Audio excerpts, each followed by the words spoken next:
Let me show you all motions and gestures available on Samsung Galaxy Tab A11. In order to find them, we need to open Settings, scroll down on the left side in order to find Advanced Features. And then over here we can go to Motions and Gestures. So we have double tap to turn on and turn off this screen.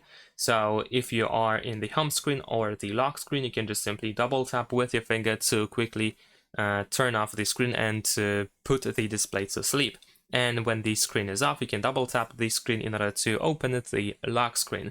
Besides that, we have alert when tablet picked up, so your tablet can vibrate when you pick it up after missing a call or message. And besides that, we have cover screen to mute, so you can mute incoming calls and alarms by putting your hand over the screen. And then we also have the palm swipe to capture, so you can use your hand pretty much like this, swipe from the left side to the right side, or from the right side to the left side, in order to capture a screenshot. Besides that, we can also go to multi-window over here, where we can find swipe for split screen. So with 2 fingers, you can activate the split screen view. If you use the portrait mode, then you want to swipe from the bottom, and if you use the landscape mode, you want to, or view actually, landscape view, then you want to swipe with 2 fingers from the right side like this, or from the left side like that.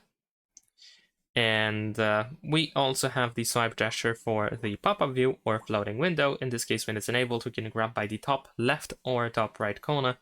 And there we go, we can open the pop-up view like this. And that is pretty much it. Thanks for watching, leave a like and subscribe.